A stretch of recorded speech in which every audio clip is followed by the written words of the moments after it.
Ooh, child, I'm finna tell y'all about the time my head got arrested. Now, I'm finna let y'all know something. I don't do crimes, okay? To this day, for this specific reason, because I ain't like the way they treated me up in there. And I probably was in there for 20 minutes. But that ain't the point. The point is, your girl had went to jail, y'all. And I'm finna tell you exactly who got to go to hell. Stay tuned.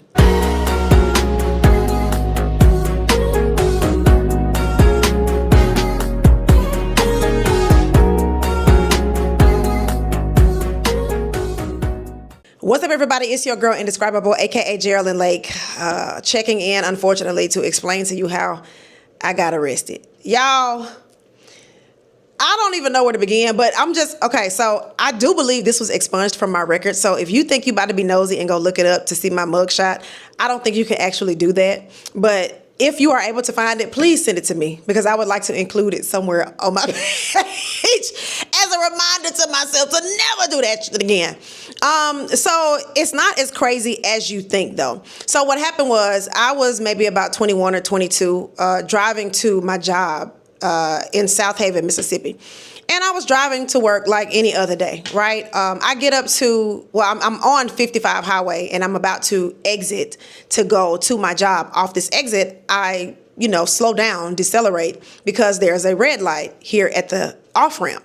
There's a lady in front of me. She inching up. Now, of course, I'm young, dumb, still a child. My frontal lobe is not even fully developed, okay? So I ain't halfway paying attention. I might have been on my phone, truthfully. Now, this is a car that I don't even own anymore, so may that car rest in peace. But I inched up a little too close, okay? And I tapped this lady bumper. Now, when I say tap, I mean it was a very little tap. My foot was on the brake. The tap barely moved me or her, and yet she got out the car complaining about a neck pain. I said, okay. So, mind you, I've never been in a car wreck like this before. I think the last time I had a car wreck like this, I ended up having to call my dad, and he worked out something with the guy that I hit, or that hit me. And I didn't really have to deal with that. So this was my first time having to engage with this type of situation. I didn't know what to do. So I'm scared, because this lady, I think, is about to try to sue me for money that I don't have, because I'm a broke child. I'm on my way to work, and they ain't paying me nothing. So I do something that I probably should not have done. I got in my car and I drove off. Now, I don't know why I thought that I should still go to work, because now I'm a fugitive. Okay? Now I'm on the run. So I drive away, and I'm stopped maybe, I don't know, a mile down the road, maybe 2 miles down the road. The police pulled me over, and they say, "Do you have any idea why we're pulling you over?" And my dumb ass, "No, officer." why y'all stop me? He was like, "Well, I think you were involved in a fender bender." I said, "Oh, yeah. It was just a little tap." So I just assumed that I could, go on to work. I'm just headed to work. He was like, "Okay, well, sit tight." And he tapped the hood of the car. And if y'all know, in Mississippi, when a white officer taps the hood of your car and says to sit tight, baby, you going to jail. Okay? You're going straight to jail, buddy. Okay, so I sat there with my butthole clenched, because I knew I had made a grave mistake. He comes back with my license and my registration and my proof of insurance, because I did have all of those things. And he hands it to me, and he says, your license is suspended? I said, "No, why would my license be suspended?" He said, "Well, you had some parking ticket," or he said, "You had a traffic ticket, a speeding ticket that you didn't pay from X amount of months ago." And I was like, "Oh, I thought I had paid it," because I genuinely did think that I had paid this speeding ticket, y'all. I had not paid it. And I also didn't know that if you get pulled over with a suspended license, the standard procedure is that you must go to jail.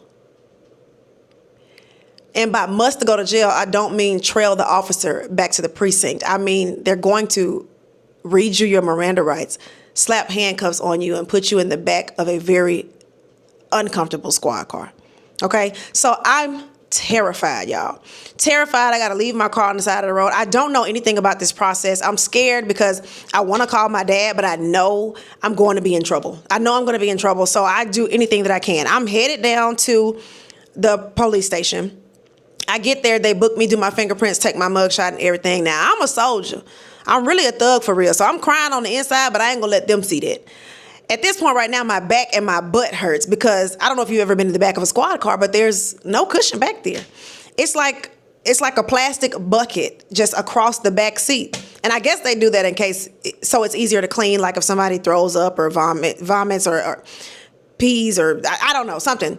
But I know that it was probably the most uncomfortable 15-minute ride I've ever taken in my life. I mean, I was totally disgusted with myself. I felt like such a filthy, dirty criminal. Anyway, so after they booked me and take my mugshot, they put me in a holding cell. I'm like, nah, bro, I done watched enough movies and TV shows. I know I get a phone call, okay? I need to make a phone call. They were like, okay, who you want to call? I said, my cousin. Because I got a cousin who lives like 10 minutes away. I called my cousin. Shout out to Lil Reggie. I called my cousin and I'm like, bro, this is what's going on. I need you to come and bail me out. I got the bread, but I just need you to get me out. Take me to an ATM. I'll pay you right back. Just so happens that he's off work this day. Thank God. Because what was going to happen if he couldn't come and get me? I had no other options. My family, like my brothers, did not live in the state. My parents were literally the only people I could call. And my cousins my other cousins are younger than me. I wouldn't dare involve them in something like that. So I ended up getting my cousin to come pick me up. And then they're like, well, you got to go pick up your car from the impound. I'm like, what is impound? Impound? So I don't know if y'all know this or not, but the only person that can go and get the car out of the impound is the person whose name's on the title. Now the car was owned outright, free and clear by my daddy. So I done spent 2 hours avoiding this man. So now I have to call him and tell him that I have been arrested for driving with a suspended license, leaving the scene of a crime, reckless endangerment, or reckless driving. And I think there was one other. There was one other. But luckily I didn't have a record. Like, this was my first time ever getting arrested. I don't do stuff. I'm not a criminal. This was foreign territory to me. So I ended up having to call my dad and tell him what was going on. He's pissed because now he has to leave work to come pick me up and get the car out of impound. Y'all, what made it worse?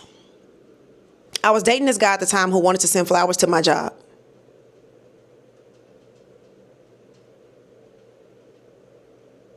So now I have to drive to my job once I get the car out of impound, drive to my job, get the flowers, and then go home. Now, my daddy instructed me to go straight home. I went to go get them flowers. When I was dumb, y'all, okay? I know the story is not making sense, but I was dumb. I was young and dumb and a child. I wanted to go get my flowers. So I went up to my job to get my flowers, and I told my boss what was happening, and then I left work for the day. He was so confused. I'm surprised that man didn't fire me right there standing in his office, because what was I even thinking? I took them flowers home, walked in the house with them flowers. Everybody was confused. Because why are you now receiving bouquets of roses for going to jail? What is wrong with you? Long story short, my daddy took the car. I had to drive his bucket lemon for like 2 weeks. And I had to basically do that on the low because I think my daddy might have dropped me off at work maybe once. And then they realized that it just was not feasible to do. So I had to I asked for some time off, and my mom took me down to the DMV. I think I had to do traffic school. I had to do 4 hours overnight at traffic school to basically get it expunged from my record and remove the suspension and then get my license reinstated. And then I was able to go back to work. Said all that to say this. If you enjoy freedom, don't do no crimes around me because I snitch. I don't even want nobody coming around me doing nothing criminal. I don't want to be involved with criminals. I don't want to look like a criminal. I don't want you to think nothing criminal about me. And unfortunately, I live in a society where my skin color constitutes criminal activity. I'm telling you now, if it come down to a crime, I didn't do it. Okay? I would never do it. I'm not interested in doing it. And don't do none around me because you're going to jail. I'm going to tell them where you stay, your mama stay, your blood type, your social security number, and your last known job. Okay? If you enjoy your freedom, don't do no crimes around me. And that's the end of the story. Now, y'all can go to hell, okay? Let me know if you want to hear more stories like this. But in the meantime, like, comment, subscribe, and hit that notification bell so you know every single time your girl uploads. And stay tuned for some more hijinks. Peace.